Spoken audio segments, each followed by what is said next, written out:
it's Consolous, representing REVERBS.com is my music brand, focused on, hair metal, 80s metal, hard rock, just rock. If you love rock, come here.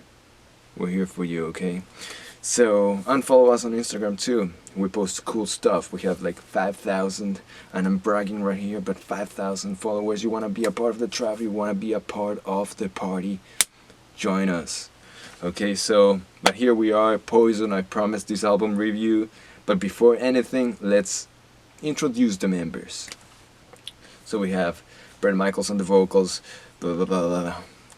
Okay, now that we got that out of the way, let's get to it. Look what the cat dragged in. Okay, when you think hair bands, you think, shallow music that is made to appeal to the mass media.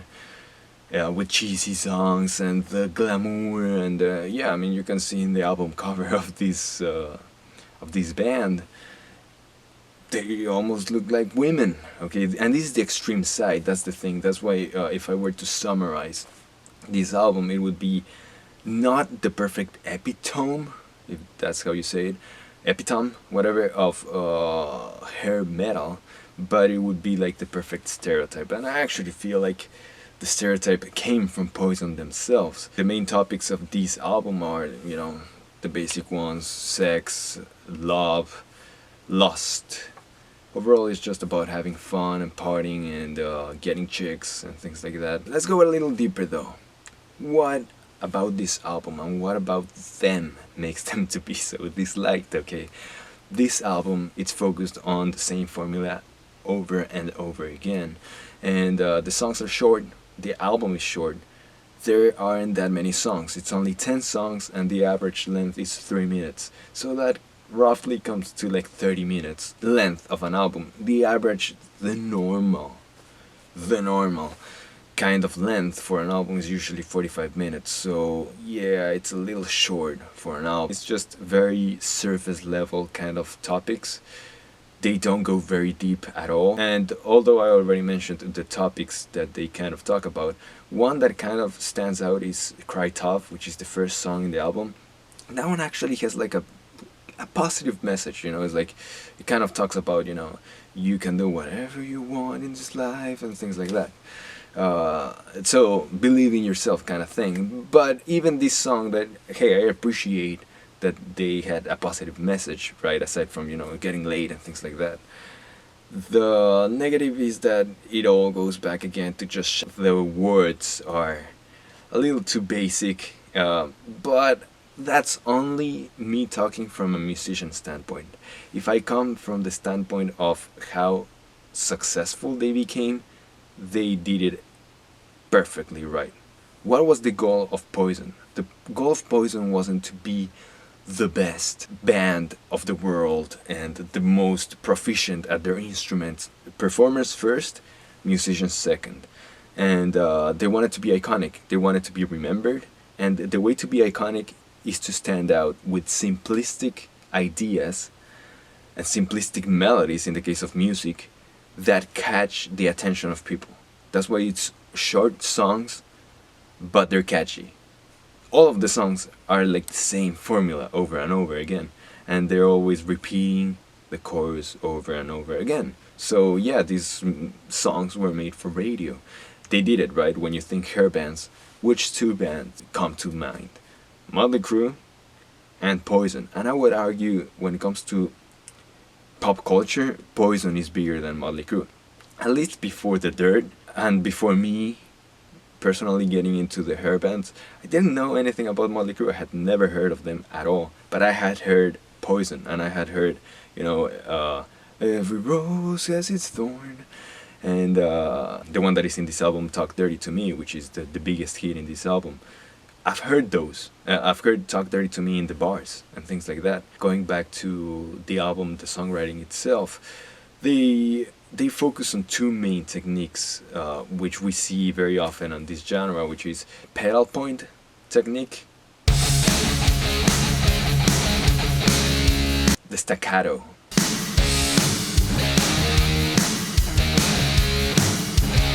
But those are the two main techniques that I kind of noticed. Aside from that, it's just strumming power chords. And I was trying to learn some of the songs, you know, to have some good knowledge. And yeah, it's just power chords, strumming, strumming, strumming.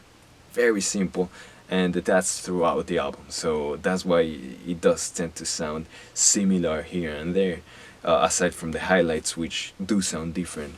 Actually, and on this album, there's only one ballad, which I'm very surprised, because when you think of the stereotype of hair bands, you have the power ballad and you know, you have the thrash metal guys trashing on the hair bands because they're like, oh, you're girly and you just write power ballads and soft little songs just to be on radio. And though that's the case for most hair bands, in this particular album we only have I Won't Forget You, which is the song I showed in the beginning of this video. That's the only ballad. The rest are medium tempo songs that I mean, it varies. Like the last song, I forgot the name, like I'll Be on the Show, something like that.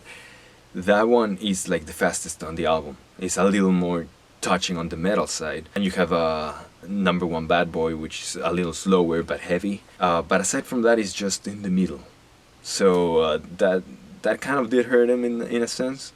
But not really. I mean, it's a platinum album, successful, right? Like any hair bands, we do have the big harmonies, and especially in the chorus, you have everybody in the band just singing the same line over and over at the same time, and you hear it, and it kind of creates like a crowd effect. I don't know if that's an actual term, but I'll make it up.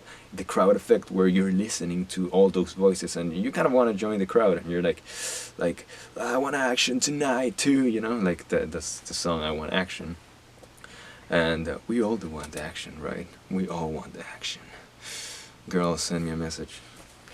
And yeah, by the way, yes, I'm dressed like Bret Michaels, and I kind of like this style. It shows off my biceps. I don't know. What do you girls think? Do you like it? Do you not like it?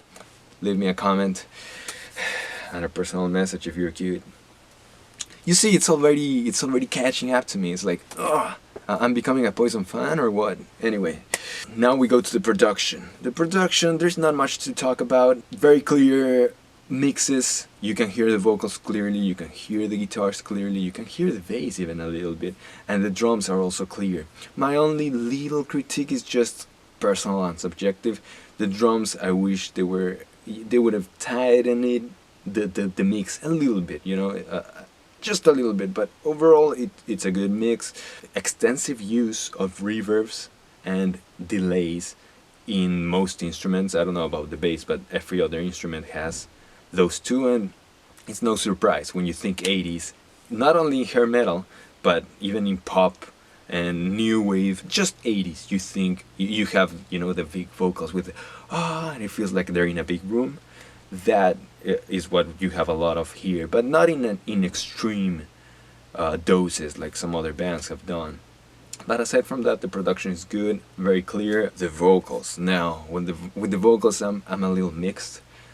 Bret Michaels' voice is not ugly at all. It fits the music and it sounds good, but he lacks technicality. Like, I can feel that he does not sing with the diaphragm. I don't know how to pronounce that word, but you know what I mean. You know, singers, they tighten that and it sounds grounded and it fits in the music. To me, it feels like his voice is floating around. It's not really getting in there. And I think it's the lack of technique, and you don't hear any vibrato. You don't hear him use vibrato at all. So yeah, he doesn't have any technique, but where he compensates is with the use of his personality. He has a good personality as a human being, you know. When he goes on stage, he's like, I want action tonight, and people are like singing with him. So he has a stage persona. He's a performer before a singer. But also his voice itself has personality. Like, when he's singing, he means what he's talking about, right? Like one that really stuck around in my head was Number One Bad Boy. Like the way he sings it is like, Number One Bad Boy, boy. Like the way he you know, like the way he pronounces that is the perfect example of how much personality he puts into his words. And sometimes he's like, baby, You know, it's like you feel you're in the concert right there. Like he just said baby because he felt like it in the moment. It works, right? It works. He's not a bad singer. He's not incredible as a singer. He's not out of tune, at least, you know, and his voice is okay. And he has the looks too, and that's a big thing in this genre. It was the looks, you know. He's a good looking guy. He looks like a blood elf from Warcraft. And when it comes to the solos, CC is super talented, but not as talented as somebody, you know, like Eddie Van Halen or Vito Bratta. That those guys are really proficient in their instruments, and every note that you hear from those guys, you know that it had to be there, that it was meant to be. In the case of CC though, he's not mediocre, but he's not incredible. He's just like a normal, good guitarist. He does show in some songs some skill, like Play Dirty, Number One Bad Boy, he shows he can shred. But in others, it's kind of simple, like I Won't Forget You. Once again, it's very easy if you want to learn how to play guitar or your first solo. That's a good solo to get started with. Or even Cry Tough is also kind of a simple solo, but it's very melodic and beautiful, so it fits. So he kind of has a sense of what fit. But overall, he had the skill. He showed it in a few certain songs, like the ones mentioned before. But he sometimes made it melodic where it needed to be, so he kind of had a good sense of that. So when it comes to the highlights, it's just, you know, the hits, honestly, because there's not much difference. Talk Dirty to Me, I Want Action, Cry Tough, I Won't Forget You, those songs are iconic. You hear those songs on the radio all the time still to this day. But overall, the album is not that different. There are other songs that could have been singles too. So to conclude, not the most masterful musicians, not the most skilled or proficient, but they were good at making memorable songs, and their goal was to be iconic, to make money, and to get laid, and they did it successfully. And they're one of the biggest bands of all time, of the 80s at least, and their music is still played in the bars, still played in concerts, still played in restaurants, you name it. People still listen to Poison. Whether you love them or hate them, they're big, they're successful, and this album is proof that to be iconic, all you need to do is repetition, catchy melodies, and have stage presence. Okay, so don't forget to subscribe, hit the notification bell so that you don't miss any of my stuff. You don't want to miss the Consolous, okay? You don't want to. And check out Rebel Discord, and of course, my new motto is gonna be, don't forget to awake the rebel within.